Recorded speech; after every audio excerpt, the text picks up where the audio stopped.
MR cable TV news కి స్వాగతం. బులెటిన్లో ముందుగా హెడ్లైన్స్ చూద్దాం.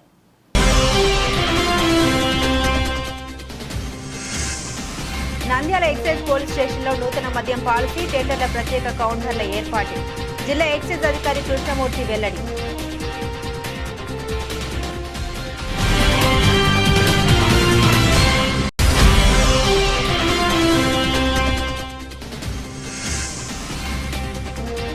నంద్యాల గుడిపాటి గడ్డలో సాయి మనోహర్ను హత్య చేసిన దుర్గా ప్రసాద్ అరెస్ట్, రిమాండ్కు తరలించిన సిఐ సుధాకర్ రెడ్డి.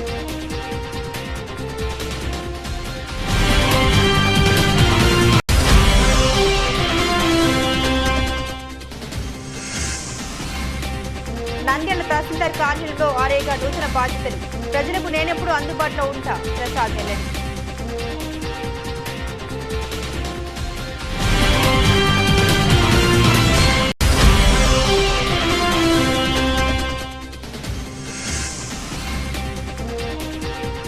నంద్యాల గిరినాథ్ సెంటర్లో దసరా నవరాత్రులు, అమ్మవారి విగ్రహానికి ప్రత్యేక పూజలు.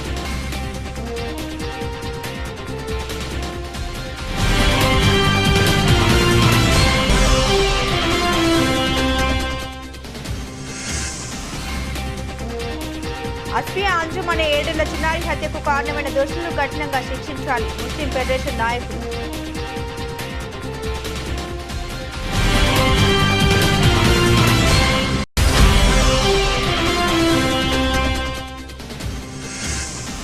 నంద్యాల జిల్లాలో గృహ నిర్మాణం కోసం ప్రధానమంత్రి ఆవాస్ పథకం కింద నమోదు చేసుకున్న లబ్ధిదారులు మార్చి చివరి వరకు అవకాశం, వెంకటరమణయ్య వెల్లడి.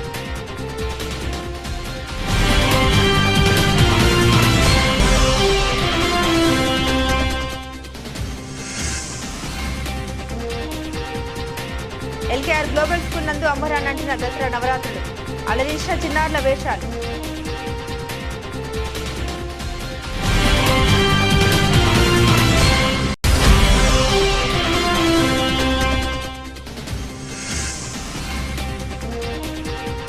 అహోబిల క్షేత్రంలో లక్ష్మీ నరసింహస్వామి ఆలయంలో ప్రారంభమైన దసరా నవరాత్రులు.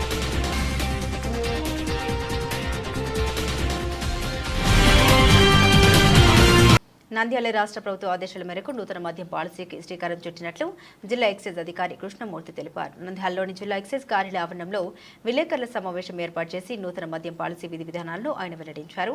కలెక్టర్ జారీ చేసిన గెజెట్ నెంబర్ 39/2024 ప్రకారం జిల్లాలో 105 మద్యం షాపులను ఏర్పాటు చేస్తున్నట్లు తెలిపారు. అక్టోబర్ 1 నుండి 9వ తేదీ సాయంత్రం 5 వరకు ఆఫ్లైన్, ఆన్లైన్ విధానం ద్వారా దరఖాస్తులు ఆహ్వానిస్తున్నట్లు తెలిపారు. జిల్లాలోని 7 ఎక్సైజ్ పోలీస్ స్టేషన్లో 7 రిసెప్షన్ కేంద్రాలు ఏర్పాటు చేశామన్నారు. ప్రతి కేంద్రంలో టెండర్దారులకు సహాయపడేందుకు ఒక బ్యాంకు కౌంటర్, ఒక డిజిటల్ అసిస్టెంట్ ఏర్పాటు చేశామని పేర్కొన్నారు.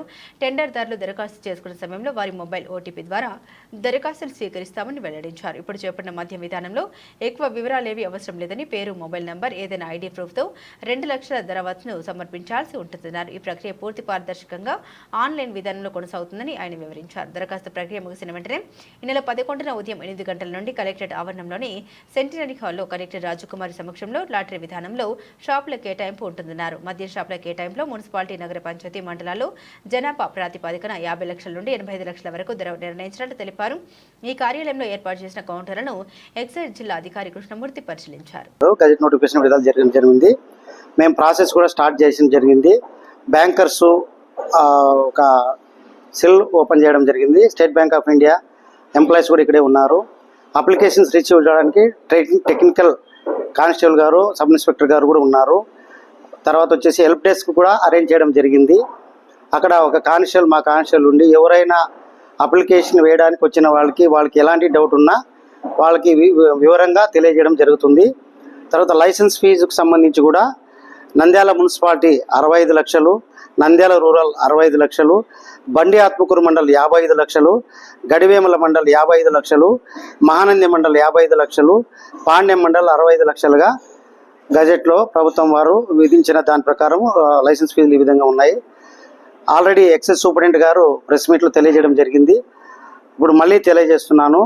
ఈ సదరు షాపులకి ఎవరైతే అప్లై చేయాలనుకుంటున్నారో వాళ్ళు 2 లక్షల రూపాయలు డీడీ ద్వారా కానీ, ఆన్లైన్ పేమెంట్ ద్వారా కానీ, దీంట్లో 3 రకాలైన ఉన్నాయి. హైబ్రిడ్ విధానము, ఆన్లైన్ విధానము, ఆఫ్లైన్ విధానము.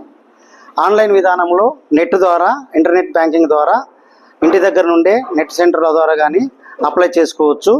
చేసుకున్న తర్వాత అప్లికేషన్ మా స్టేషన్ తీసుకుని వస్తే మేము అన్నీ చెక్ చేసి వెరిఫై చేసి మేము సంతకం చేసి వాళ్ళకి టోకెన్ నంబర్ వచ్చిన తర్వాత దానికి పాస్ ఇవ్వడం జరుగుతుంది. తర్వాత ఈ బ్యాంక్ని షెడ్యూల్డ్ బ్యాంక్స్ మాత్రమే 2 లక్షల డీడీ తీయాలి. చలాన్ కానీ డీడీ కానీ షెడ్యూల్డ్ బ్యాంకులో తీయాలి. ఇది నాన్ రీఫండబుల్ ఫండ్, ఇది వెనక్కి రాదు. తర్వాత వచ్చేసి డీడీని in favour of district prohibition and excise officer Nandyal, payable at Nandyal అని మాత్రమే డీడీ తీయాలి. లేదు చలాన్ తీసినా ఇబ్బంది లేదు. ఆ చలాన్కి సంబంధించిన హెడ్ ఆఫ్ అకౌంట్స్ కూడా మీకు తెలియజేస్తాను. దీనికి కావాల్సింది 2 పాస్పోర్ట్ సైజులు అవసరము, ఫొటోసు. తర్వాత గుర్తింపు కార్డు, ప్రభుత్వ గుర్తింపు కార్డు ఏదైనా కానీ ఉండాలి. ఒకవేళ ఎస్సీ ఎస్టీలు అయితే వాళ్ళకి సంబంధించిన సర్టిఫికేటు తీసుకురావాలి. రిజిస్ట్రేషను ఎంట్రీ పాస్ నందు పైవన్నీ తీసుకొచ్చినట్ల అప్లికేషన్లు రిజిస్ట్రేషన్ ఫార్ము ఎంట్రీ పాస్ నందు ఇవ్వబడను. తర్వాత ఈ ఎంట్రీ పాసు రిజిస్ట్రేషన్ మనం ఆ రోజు లాటరీ 11వ తేదీ కలెక్టర్ ఆఫీస్ నందు వైఎస్ఆర్ సెంటినరీ హాల్ నందు 11వ తేదీ కలెక్టర్ గారు ఎక్సైజ్ సూపరింటెండెంట్ గారి ఆధ్వర్యంలో తీయబడుతుంది. ఆ రోజు అక్కడికి రావడానికి ఎంట్రీ పాస్ కంపల్సరీగా అక్కడ చూపించాలా. ఎంట్రీ పాస్ ఉంటేనే తప్ప లోపలికి అలౌ చేయరు. ఆన్లైన్ చేసే వాళ్ళకి చెప్తున్నాను నేను, స్టేషన్ దగ్గరికి వచ్చి అది చూపించేసి మీరు పాస్ తీసుకోవాలని తెలియజేయడం జరుగుతుంది. తర్వాత ఎక్కడైతే ఎవరికైతే లైసెన్స్ అక్కడ డ్రా తగిలిందో వారు అక్కడ వెంటనే ఏదైతే మీకు లైసెన్స్ ఫీ చెప్పానో దాన్ని 1/6 అమౌంట్ ఇమీడియట్గా అక్కడే స్పాట్లోనే పేమెంట్ చేయాల్సి ఉంటుంది. అక్కడ బ్యాంకర్స్ కూడా ఉంటారు. మీ డీడీ రూపంలో ఇచ్చినా క్యాష్ తీసుకొచ్చినా అక్కడే అడ్జస్ట్ చేయడానికి వీలుంటుంది. లాటరీ తీసిన సమయంలో హైబ్రిడ్ మోడ్లో కానీ అప్లై చేయకూడదు, ఆఫ్లైన్లో కూడా అప్లై చేయకూడదు, వాళ్ళకి ఎలిజిబిలిటీ లేదు.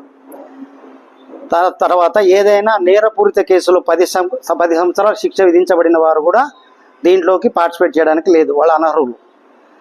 తర్వాత ఎక్సైజ్ శాఖలో పాత బకాయిలు డిఫాల్టర్గా ఉంటారు. అంటే ఎక్సైజ్ శాఖలో ఇంతకుముందు లైసెన్సీగా ఉండి అమౌంట్ కట్టుకోకున్న వాళ్ళు, డిఫాల్టర్గా ఉన్న వాళ్ళు కూడా దీంట్లో అప్లై చేయడానికి అనర్హులుగా గుర్తించడం అనేది.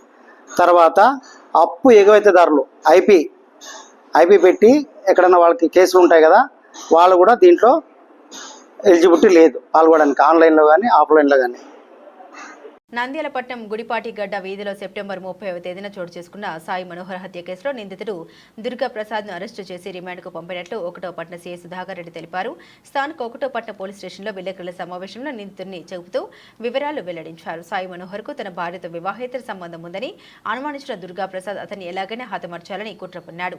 సెప్టెంబర్ 30న అర్ధరాత్రి తన భార్యతో మాట్లాడుతున్న సాయి మనోహర్ తో దుర్గా ప్రసాద్ ఘర్షణకు దిగి కత్తితో దాడి చేశాడు. గాయపడ్డ అతన్ని ఆసుపత్రికి తరలిస్తూ ఉండగా మృతి చెందాడు. ఈ మేరకు దుర్గా ప్రసాద్ పై కేసు నమోదు చేసి చెరువు కట్ట వద్ద ఉన్న అతన్ని అరెస్టు చేసి రిమాండ్కు తరలించినట్లు సీఐ వివరించారు. నంద్యాల తహసీల్దార్ కార్యాలయంలో ఆరేగా నూతన బాధ్యతలు స్వీకరించారు ప్రసాద్. నంద్యాల తహసీల్దార్ కార్యాలయంలో రెవెన్యూ శాఖ ఆరేగా బాధ్యతలు స్వీకరించిన ప్రసాద్ సాధారణ బదిలీలో భాగంగా ఆళ్లగడ్డ పట్టణంలో తహసీల్దార్ కార్యాలయంలో ఆరేగా విధులు నిర్వర్తించారు. జిల్లా కలెక్టర్ ఆదేశాల మేరకు నంద్యాలకు బదిలీ కావడం జరిగిందని, ఈ రోజు బాధ్యతలు స్వీకరించడం జరిగిందని, జిల్లా కలెక్టర్ ఆదేశాల మేరకు ప్రజలకు అందుబాటులో ఉండి ప్రతి ఒక్కరికి సేవ చేయడం జరుగుతుందని, ఎవరైనా నేరుగా వచ్చే సమస్యలు తెలిపితే వారి సమస్యల్ని పరిష్కార మార్గం చేస్తామని, అదేవిధంగా తహసీల్దార్ సహకారంతో విధులు నిర్వహిస్తామని తెలిపారు.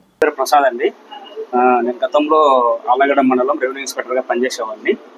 మన సాధారణ బదిలీలో భాగంగా మన ఆళ్లగడ్డ తహసీల్దార్ ఆఫీస్ నుంచి నంద్యాల తహసీల్దార్ అర్బన్కు మండల రెవెన్యూ ఇన్స్పెక్టర్గా నన్ను జిల్లా కలెక్టర్ వారు ప్రొసీడింగ్ ఇచ్చి ఉన్నందున ఈరోజే నంద్యాల అర్బన్లో ఛార్జ్ తీసుకోవడం జరిగింది. నేను ఎల్లవేళలా ఇక్కడ అందుబాటులో ఉండి పట్టణ ప్రజలందరికీ నా సర్వీసులను మేము అందిస్తాము. ఏ సమస్య ఉన్నా కూడా డైరెక్ట్ వచ్చి మమ్మల్ని కలిసిన ఎడల వారికి అన్ని విధాలుగా మేము సహకారం ఉండి వాళ్ళ యొక్క సమస్యలను త్వరితగతిన పరిష్కరించి వీలైనంత త్వరగా వాళ్ళకు పనులు చేసే విధంగా మేము మా కృషి చేస్తాము. మేమందరికీ సహకారం చేస్తూ ఇక్కడ ఈ మండలానికి మంచి పేరు తెచ్చుకోవడాన్ని మేము ఆశిస్తున్నాము. నాకు ఈ అవకాశం ఇచ్చినందుకు తహసీల్దార్ వారికి, ఇక్కడ ఆఫీస్ సిబ్బందికి నేను కృతజ్ఞతలు తెలుపుతున్నాను. నంద్యాల పట్టణంలోని స్థానిక గిరినాథ్ సర్కిల్లో ఫ్రెండ్స్ యూత్ కాలనీ వాసులు దసరా నవరాత్రుల సందర్భంగా అమ్మవారి విగ్రహం ఏర్పాటు చేయడం జరిగింది. దసరా నవరాత్రుల సందర్భంగా ప్రతిరోజు ప్రత్యేక పూజలు నిర్వహించడం జరుగుతుంది. భక్తులు పాల్గొని అమ్మవారి దర్శించుకుని తీర్థ ప్రసాదాలు స్వీకరించాలని తెలిపారు. అదేవిధంగా 9 రోజులు అమ్మవారికి ప్రత్యేక పూజలు నిర్వహించడం జరుగుతుందన్నారు. అనంతరం అమ్మవారి విగ్రహాన్ని నిమజ్జనం చేయడం జరుగుతుందని వారు తెలిపారు. అందరికీ నమస్కారం. ఈరోజు ఇక్కడ 8వసారి దసరా శరన్నవరాత్రుల్లో ఉత్సవాలు జరుగుతున్నాయి. శ్రీ కనకదుర్గ ఫ్రెండ్స్ మరియు సప్తగిరి సేవా సమాజ్ వారు సంయుక్తంగా ఈ యొక్క కార్యక్రమాన్ని 9 రోజుల పాటు నిర్వహించి అనంతరం పండుగ రోజు 12వ తారీఖున కోలాట నృత్య ప్రదర్శన ద్వారా గ్రామోత్సవం నిర్వహించబడును. ముఖ్యంగా ఈ కార్యక్రమంలో 8వ తారీఖు బాలభవన్ నరసింహ గురువుల వారిచే ఒక నాట్య ప్రదర్శన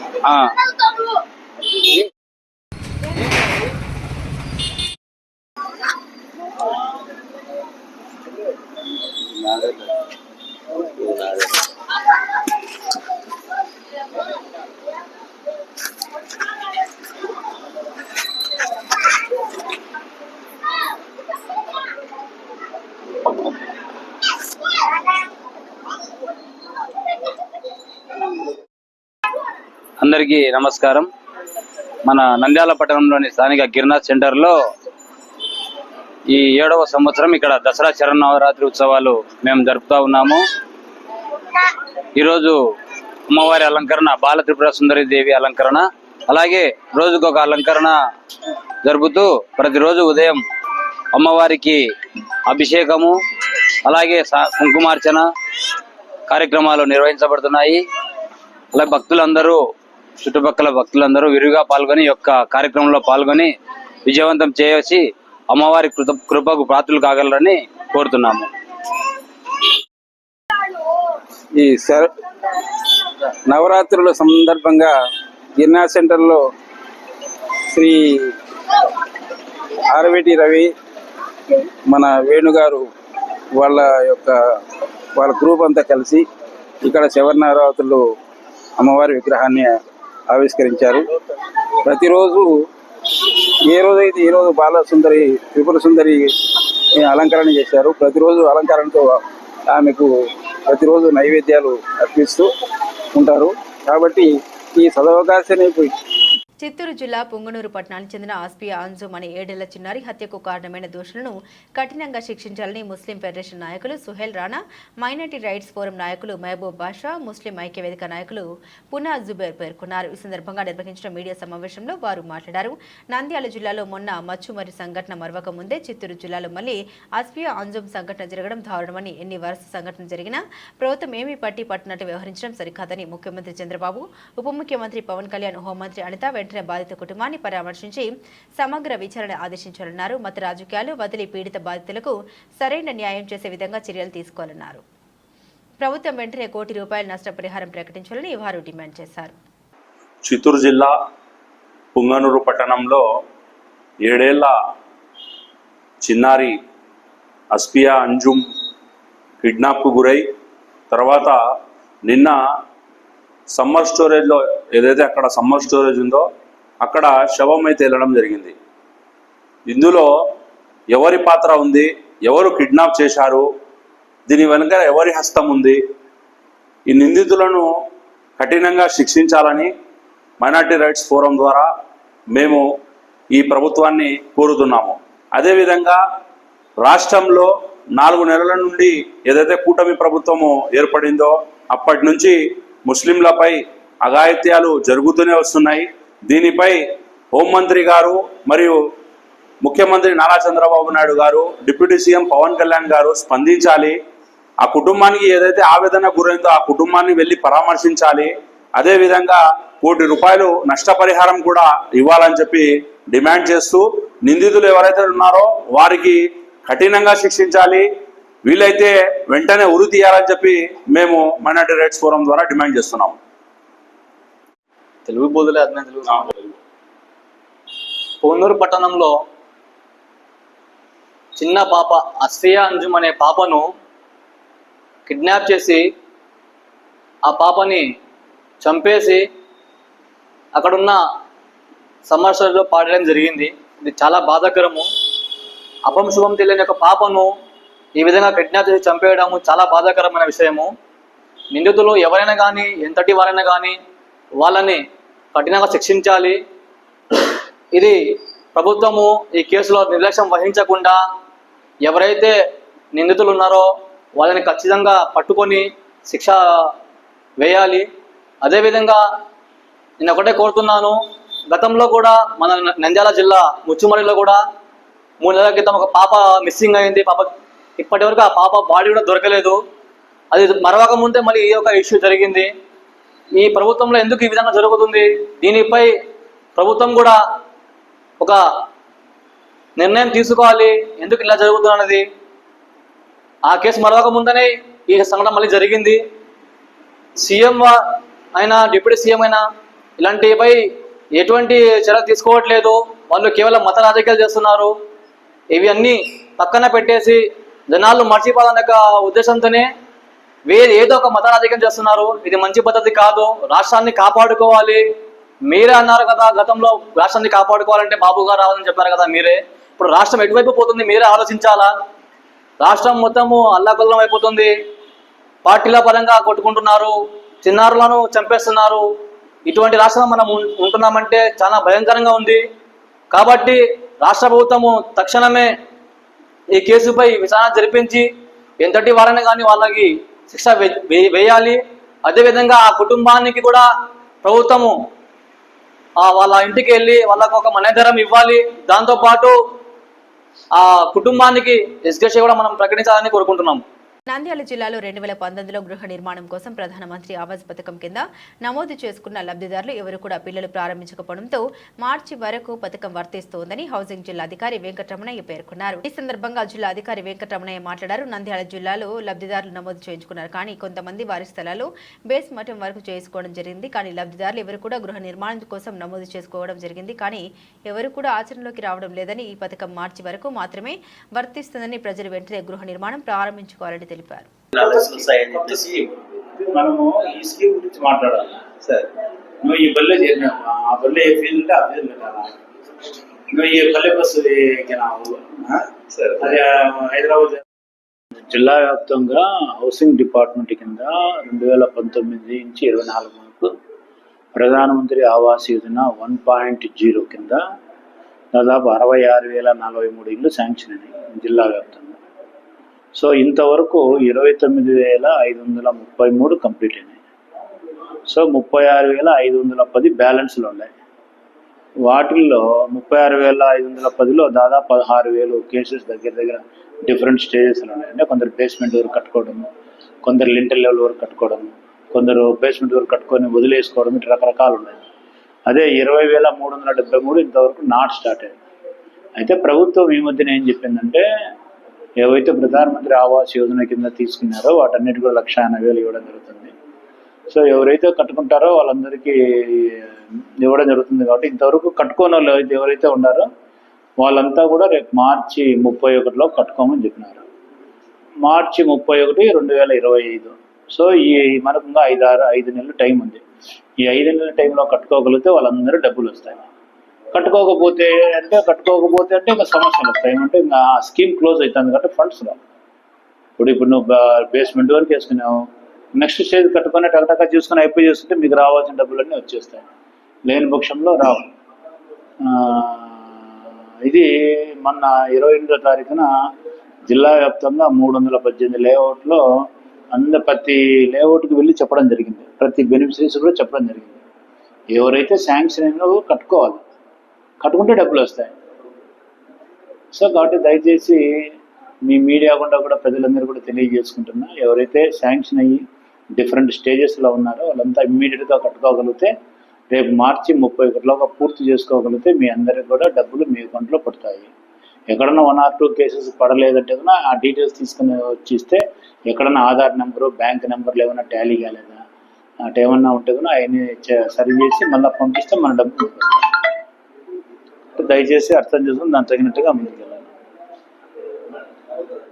ఎల్కేఆర్ గ్లోబల్ స్కూల్ నందు అంబరానంటిన దసరా నవరాత్రులు అక్టోబర్ 3వ తారీఖున ఎల్కేఆర్ గ్లోబల్ స్కూల్ నందు దసరా ఉత్సవాలు ఎంతో ఘనంగా నిర్వహించడం జరిగింది. ఈ కార్యక్రమంలో పాఠశాల ప్రిన్సిపల్ విద్యార్థులను ఉద్దేశించి మాట్లాడారు. దసరా పండుగ యొక్క విశిష్టతను మరియు విద్యార్థులు చదువు ఆటపాటల్లోనే కాకుండా సంస్కృతి సాంప్రదాయాలను కూడా తెలుసుకుని ఉండాలని విద్యార్థులకు సూచించారు. అలాగే ఈ కార్యక్రమంలో విద్యార్థులు వివిధ వేషధారణ ధరించి తమ యొక్క ఆటపాటలతో అందరినీ అలరించారు.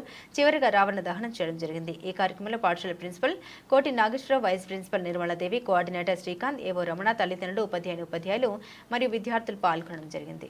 ప్రేక్షకులకు ముందుగా ఎల్కేఆర్ గ్లోబల్ స్కూల్ తరపున దసరా నవరాత్రి శుభాకాంక్షలు. ఈరోజు మా పాఠశాల నందు దసరా ఉత్సవాలు ఎంతో ఘనంగా జరుపుకోవడం జరిగింది. ఈ కార్యక్రమంలో పిల్లలు వివిధ రకాలైనటువంటి వేషధారణలు ధరించారు. అలాగే వారు తమ ఆటపాటలతో ఎంతగానో అలరించారు. ఈ యొక్క దసరా ఉత్సవాల యొక్క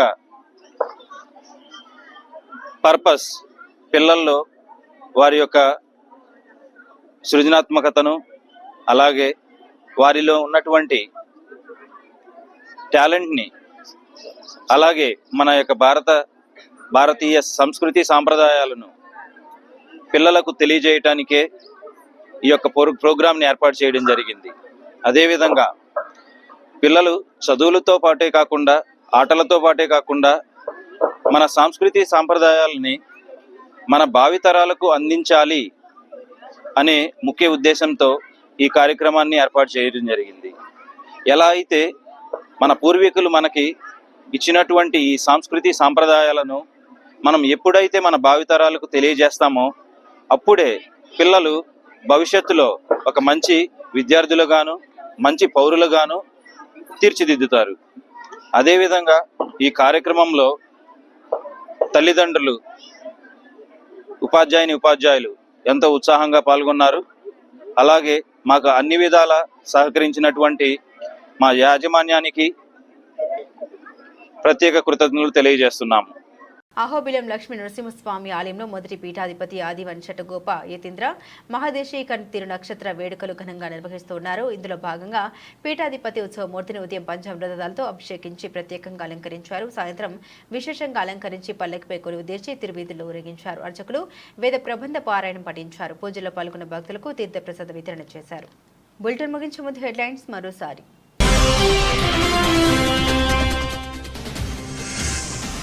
నంద్యాల ఎక్సైజ్ పోలీస్ స్టేషన్లో నూతన మద్యం పాలసీ, టెండర్ల ప్రత్యేక కౌంటర్ల ఏర్పాటు. జిల్లా ఎక్సైజ్ అధికారి కృష్ణమూర్తి వెల్లడి.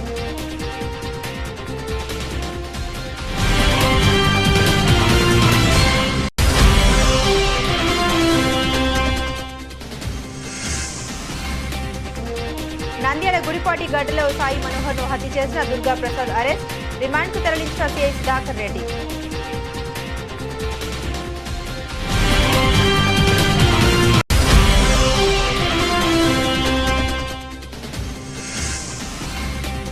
నంద్యాల తహసీల్దార్ కార్యాలయంలో ఆరేగా నూతన బాధ్యతలు. ప్రజలకు నేనెప్పుడు అందుబాటులో ఉంటా, ప్రసాద్ వెల్లడి.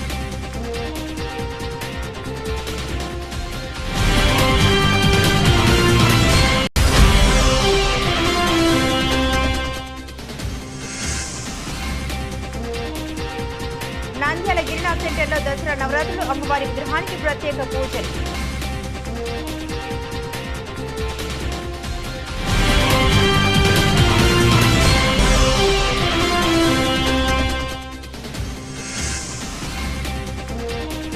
అస్పియా అంజుమ్ అనే 7 ఏళ్ల చిన్నారి హత్యకు కారణమైన దోషులను కఠినంగా శిక్షించాలి. ముస్లిం ఫెడరేషన్ నాయకులు.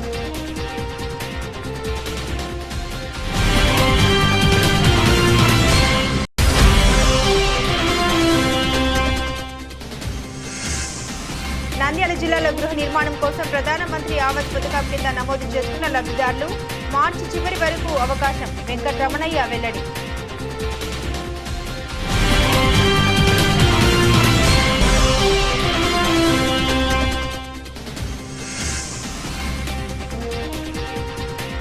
ఎల్కేఆర్ గ్లోబల్ స్కూల్ నందు అంబరానంటున్న దసరా నవరాత్రులు, అలరించిన చిన్నారుల వేషాలు.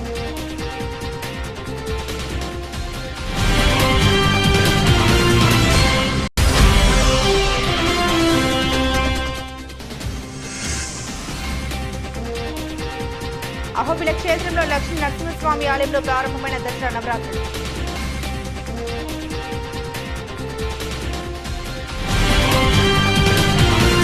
ఇవి బులెటిన్ అప్డేట్స్. మరిన్ని అప్డేట్స్ కోసం చూస్తూనే ఉండండి MR కేబుల్ టీవీ న్యూస్.